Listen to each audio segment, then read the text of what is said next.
ಯಾರೋ ಪೋಸ್ಟ್ ಮಾಡಿದ್ದವರು ಅವ್ರನ್ನ ಅರೆಸ್ಟ್ ಮಾಡಿ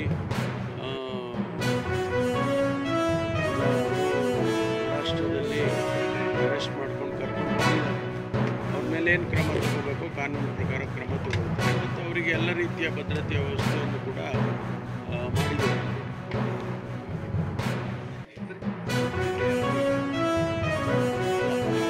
ವಿಚಾರ ಮಾಡಬೇಕು. ಯಾರಾದರೂ ಇದ್ದಾರೆ ಇನ್ನೊಂದಿಗೆ ಏನಾರು ಅರೆಸ್ಟ್ ಮಾಡಿದ್ದಾರೆ ಅದನ್ನ ತನಿಖೆ ಮಾಡ್ತಿದ್ದಾರೆ. ಒಂದು ವೇಳೆ ಯಾರಾದರೂ ಇದ್ದರೆ ಗೊತ್ತಾಗುತ್ತೆ. ಅಲ್ಲ, ಅವ್ರಿಗೆ ಈಗಾಗಲೇ ಕೊಟ್ಟಿದ್ದಾರೆ ವಿಚಾರದಲ್ಲಿ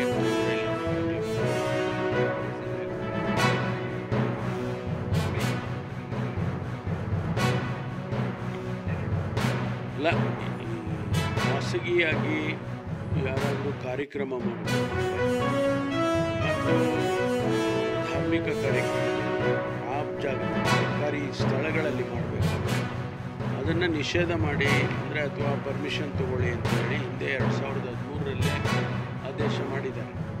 ಅವತ್ತು ಜಗದೀಶ್ ಶೆಟ್ಟರು ಮುಖ್ಯಮಂತ್ರಿಗಳಾಗಿದ್ದಂಥ ಸಂದರ್ಭದಲ್ಲಿ ಇತ್ತೀಚೆಗೆ ನಾವು ಅದನ್ನೇನು ಎನ್ಫೋರ್ಸ್ ಮಾಡೋಕ್ಕೆ ನಮ್ಮ ಸರ್ಕಾರ ಬಂದ ಮೇಲೆ ಎನ್ಫೋರ್ಸ್ ಮಾಡಿ ಅದೆಲ್ಲ ಮಾಡೋಕ್ಕೆ ಹೋಗಿರಲಿಲ್ಲ.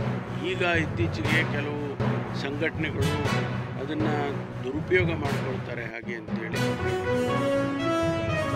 ಅದು ಹಿಂದಿನ ಆದೇಶವೂ ಇದೆ ಅಂತೇಳಿ ನಿನ್ನೆ ಕ್ಯಾಬಿನೆಟಲ್ಲಿ ತೀರ್ಮಾನ ಮಾಡಿ ಶಾಲಾ ಕಾಲೇಜುಗಳು ಧಾರ್ಮಿಕ ಸ್ಥಳಗಳು ಇವುಗಳನ್ನೆಲ್ಲನೂ ಕೂಡ ಖಾಸಗಿಯವರಿಗೆ ಕೊಡಬಾರ್ದು ಅಂತೇಳಿ ಒಂದು ತೀರ್ಮಾನ ಕ್ಯಾಬಿನೆಟ್ ಮಾಡಿದೆ.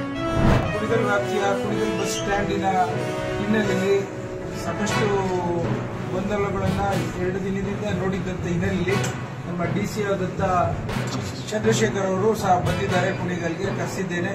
ಇಲ್ಲಿ ಡಿಪೋ ಮ್ಯಾನೇಜರು ಮತ್ತು ಇನ್ನಿತರ ಸಿಬ್ಬಂದಿ ವರ್ಗದವರು ಇದ್ದಾರೆ. ಮೊದಲನೇದಾಗಿ ಏನು ನಾನು ಈ ಸರ್ಕಾರ ಬಂದ ನಂತರ ಪ್ರಯಾಣಿಕರಿಗೆ ನಮ್ಮ ಕುಣಿಗಲ್ ತಾಲೂಕಿನ ಪ್ರಯಾಣಿಕರಿಗೆ ಅನುಕೂಲಕ್ಕಾಗಲಿ ಅಂತ ಹೇಳಿ ಅದನ್ನು ನಿರ್ದೇಶನ ಕೊಟ್ಟಿರುವಂಥದ್ದನ್ನ ನಿಮ್ಮ ಮುಂದೆ ಇದೆ. ಈ ನಿರ್ದೇಶನದ ಅನುಗುಣವಾಗಿ ಎಲ್ಲ ಬಸ್ಗಳು ನಾನ್ ಸ್ಟಾಪ್ ಮತ್ತು ಓಲ್ವೋ ಬಸ್ ಬಿಟ್ಟು ಎಕ್ಸ್ಪ್ರೆಸ್ ಬಸ್ಗಳು ಯಾವುದೇ ಒಂದು ಬೆಂಗಳೂರು ಮಾರ್ಗವಾಗಿ ಹೋಗುವಂತ, ಬೆಂಗಳೂರಿಂದ ಹಾಸನ ಮಾರ್ಗವಾಗಿ ಮಂಗಳೂರು ಮಾರ್ಗ ಹೋಗುವಂತ ಬಸ್ಗಳು ಒಳಗಡೆ ಬಂದು ಕುಣಿಗಲ್ ತಾಲೂಕಿನ ಬಸ್ ಸ್ಟ್ಯಾಂಡ್ಗೆ ಬಸ್ ಸ್ಟಾಪಲ್ಲಿ ಬಂದು ಜನರಿಗೆ ಇಳಿಲಿಕ್ಕೆ ಅನುಕೂಲತೆ ಮಾಡಿಕೊಡ್ಬೇಕು ಅಂತ ಹೇಳಿ ಈಗ ಹೊಸ ಕಾನೂನನ್ನು ಮಾಡಿ ಅದಕ್ಕೆ ನೇಮಕ ಮಾಡಿದ್ದೇವೆ. ನಾನು ಶಶಿಧರ್ ಅಂತ ತುಮಕೂರಿನ ಘಟಕದವರು ಕುಣಿಗಲ್ ಬಸ್ ನಿಲ್ದಾಣದಲ್ಲಿ ರಾತ್ರಿ ಹೊತ್ತು ಇರುವಂತದ್ದನ್ನ ನೇಮಕ ಮಾಡಿದ್ದೇವೆ. ಎರಡನೇದು ಚಿದಾನಂದ್ ಅಂತ ಅವರನ್ನ ಅಂಚೆಪಾಳ್ಯ ಕುಣಿಗಲ್ಲಿಂದ ಬೆಂಗಳೂರು ಕಡೆಗೆ ಹೋಗುವ ಬಸ್ಗಳ ಜವಾಬ್ದಾರಿನ 6 ಗಂಟೆಯಿಂದ 2 ಗಂಟೆವರೆಗೂ ಕೊಟ್ಟಿದ್ದೇವೆ.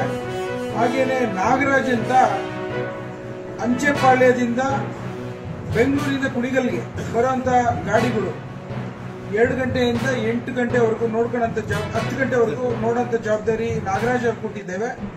ಹಾಗೆ ಮತ್ತವರು ನಾಗರಾಜ್ ಅವರು ತುಮಕೂರಿನ ಒಂದೇ ಘಟಕದವರು ಆಲಪ್ಪನ ಗುಡ್ಡೆಯಲ್ಲಿ ಆ ಸ್ಥಳದಲ್ಲಿ ಇದ್ದು 6 ಗಂಟೆಯಿಂದ ರಾತ್ರಿ 12 ಗಂಟೆವರೆಗೂ ನೋಡುವಂತ ಒಂದು ನಿಯೋಜನೆಯನ್ನು ಮಾಡಿದ್ದೇವೆ.